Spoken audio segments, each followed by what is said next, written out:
और उससे समाज में एक अच्छा संदेश गया कि हमारा समाज जो बाबा साहब डॉक्टर भीमराव अम्बेडकर चाहते थे कि हमारा समाज पढ़े लिखे आगे बढ़े, उसमें एक कदम हमारी बहना ने हम लोगों के समाज का, अपने गांव मोहल्ले परिवार का सहयोग किया और नीट जैसे विशेष एग्ज़ाम को क्वालिफाई किया। इसको क्वालिफाई करने के बाद वो जब प्रथम आगमन उनका इस गांव में हुआ है तो परिवार के लोगों का सहयोग और पूरे गांव के लोगों ने मिलकर के आप हमारी बहना का स्वागत किया है।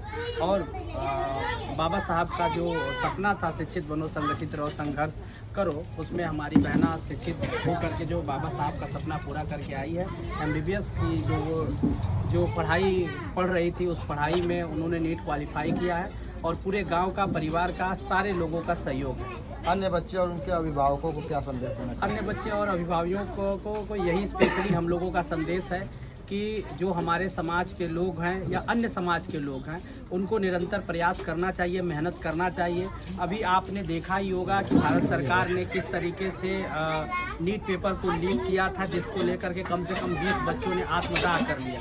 उस कंडीशन में जब एक परिवार, जब हमारा अपने बच्चों को हम लोग घर से बाहर भेजते हैं तो उनके ऊपर बहुत सारी रिस्पॉन्सिबिलिटी होती है, क्योंकि परिवार उस सवाल पूछता है कि आप इतने दिनों से पढ़ रहे हो, लिख रहे हो और आपका रिजल्ट अच्छा नहीं आ रहा है। गांव पूछता है, देहातों में तमाम तरीके के लोग तानाकसी, छीटाकसी करने का काम करते हैं। उसमें अगर सरकार इस तरीके से पेपर्स को लीक कराती है तो बच्चों का मनोबल टूटता है। उसके बावजूद भी जो अभी हमारी बहना ने इस नीट जैसे एग्ज़ाम को क्रैक करके अपना और अपने पूरे समाज का गौरव बढ़ाने